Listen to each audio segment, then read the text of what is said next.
नमस्कार बंधुरा एनएस किचेने आपनादेर आबारो एकबार स्वागत। आशा करी आपनारा सबाई खूब भालो आछेन। प्रतिबारेर मतो आबारो फिरे एसेछि नतुन रेसिपि निये। आर आजकेर रेसिपि हलो सोयाबिन कषा। এই সোয়াবিনের রেসিপিটা কিন্তু একবার খেলে মাংসের স্বাদ কিন্তু একদম ভুলে যাবেন। এই রেসিপিটা যদি ভালো লেগে থাকে অবশ্যই একটা লাইক শেয়ার করে দেবেন এবং কমেন্ট করে জানাবেন কেমন হয়েছে। আর আমার চ্যানেলে এখনো যারা সাবস্ক্রাইব করেননি প্লিজ সাবস্ক্রাইব করে দিয়ে পাশে থাকা বেল আইকনটিতে চাপ দিয়ে রাখবেন। তো শুরু থেকে শেষ অবধি ভিডিওটি কিন্তু স্কিপ না করে দেখতে থাকুন। সোয়াবিন নিয়েছি। এই সোয়াবিনটা 15 থেকে 20 মিনিট জলে ভিজিয়ে রেখে সেদ্ধ করে নেব একটা পাত্রে। সোয়াবিনটাকে প্রায় 4 থেকে 5 মিনিট সেদ্ধ করে নেবেন। তারপরে একটা ঝাঁঝরিতে এই জলটাকে ছড়িয়ে ফেলে দিতে হবে। তারপরে কিন্তু ঠান্ডা জলে ভালো করে 2 থেকে 3 বার ধুয়ে নিয়ে জলটাকে চিপে বের করে নেবেন। কড়াই গরম হলে দিয়ে দেব রিফাইন তেল। এরপরে সোয়াবিনটাকে আমি ভেজে নেব। আমি কিন্তু রিফাইন তেলেই সোয়াবিনটা ভাজা করছি, আপনারা চাইলে এখানে সরষের তেলও ব্যবহার করতে পারেন। সোয়াবিনটাকে ভাজা করে নিতে হবে ভালো করে। এখানে সামান্য পরিমাণে নুন অ্যাড করলাম আর হাফ চামচের থেকেও কম হলুদ গুঁড়ো দিয়ে সোয়াবিনটাকে ভেজে নেব।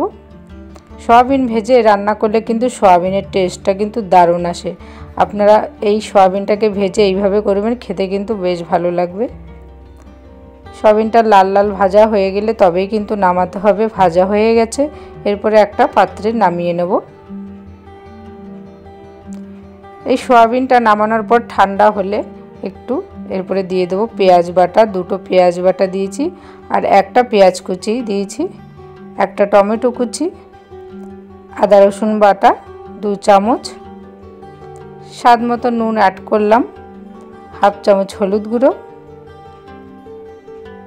আর 1 চামচ জিরের গুঁড়ো, হাফ চামচ ধনিয়া গুঁড়ো, 1 চামচ লাল লঙ্কার গুঁড়ো আর 1 চামচ কাশ্মীরি লঙ্কার গুঁড়ো, গোটা গরম মশলা অ্যাড করলাম।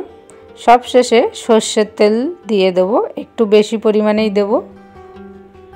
এবার সব কিছু উপকরণ সয়াবিনের সাথে ভালো করে মাখিয়ে নিতে হবে। ঠিক ভালো করে যেভাবে মাংস ম্যারিনেট করে ঠিক এইভাবে ম্যারিনেট করে 5 থেকে 10 মিনিট এইভাবে রেখে দিয়ে কিন্তু রান্না করতে হবে পুরোপুরি। তাহলে কিন্তু এইভাবে মেখে রান্না করবেন, দেখবেন সয়াবিন কিন্তু দারুণ লাগে খেতে, পুরো মাংসের মতো। এরপরে কড়াই গরম হলে এবার সয়াবিনটা দিয়ে দেব। এর মধ্যেই মশলাটাকে ধুয়ে একটু জল দিয়ে দেব, এর নেড়ে চেড়ে দেব।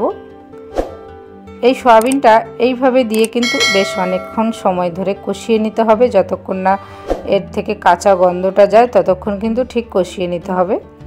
ঢেকে দেবো এইভাবে 3 থেকে 4 মিনিট মিডিয়াম হিটে। নেড়ে চেড়ে দেবো ভালো করে। আমার চ্যানেলে এখনও যারা সাবস্ক্রাইব করেননি প্লিজ সাবস্ক্রাইব করে দিয়ে পাশে থাকা বেল আইকনটিতে চাপ দিয়ে রাখবেন, যাতে নেক্সট যখনই রেসিপি দেবো সেটা আপনাদের কাছে নোটিফিকেশনে পৌঁছে যাবে, আপনারা খুব সহজেই দেখে নিতে পারবেন।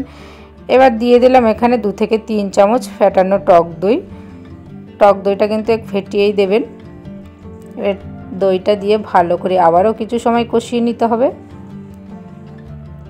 এইভাবে কিন্তু প্রায় 7 থেকে 10 মিনিট কিন্তু কষিয়ে নিতে হবে, তাহলে কিন্তু টেস্টটা আসবে।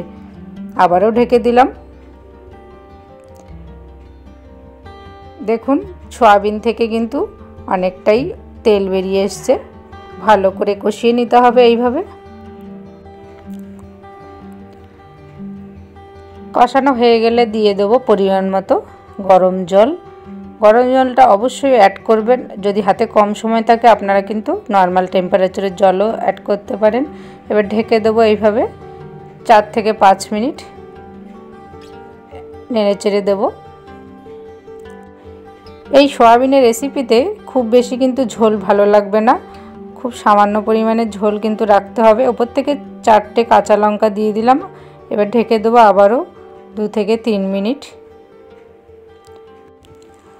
সয়াবিনটা কিন্তু রেডি হয়ে গেছে। এবার সব শেষে দিয়ে দেবো হাফ চামচ ঘি আর হাফ চামচ গরম মশলার গুঁড়ো। এটা হচ্ছে শাহি গরম মশলার গুঁড়ো। এবার একটু নেড়ে চেড়ে কিন্তু এবার নামিয়ে নিতে হবে। এই রকম মাখা মাখা হালকা ঝোল কষা কষা রাখতে হবে, তবে কিন্তু বেশ ভালো লাগবে। এবার ঢেকে রেখে গ্যাসটা অফ করে দেব। তারপরে কিন্তু নামিয়ে নেব। তৈরি হয়ে গেল সয়াবিন কষা। এরপরে গরম গরম ভাত বা রুটির সাথে পরিবেশন করুন, দারুণ লাগবে খেতে। সয়াবিনের এই রেসিপিটা বাড়িতে কিন্তু অবশ্যই আপনারা এইভাবে ট্রাই করবেন, দেখবেন মাছ মাংস আর কিছুই লাগবে না সেদিন, দারুণ জমে যাবে। যদি ভালো লেগে থাকে অবশ্যই কিন্তু একটা লাইক শেয়ার করে দেবেন এবং কমেন্ট করে জানাবেন কেমন হয়েছে। আর আমার চ্যানেলে এখনও যারা সাবস্ক্রাইব করেননি প্লিজ সাবস্ক্রাইব করে দিয়ে পাশে থাকা বেল আইকনটিতে চাপ দিয়ে রাখবেন, যাতে নেক্সট যখনই রেসিপি দেবো সেটা আপনাদের কাছে নোটিফিকেশনে পৌঁছে যাবে। আপনারা খুব সহজেই দেখে নিতে পারবেন। সুস্থ থাকবেন, ভালো থাকবেন। আবারও দেখা হচ্ছে নেক্সট রেসিপি নিয়ে। প্লিজ আপনারা অবশ্যই পাশে থাকবেন। ধন্যবাদ।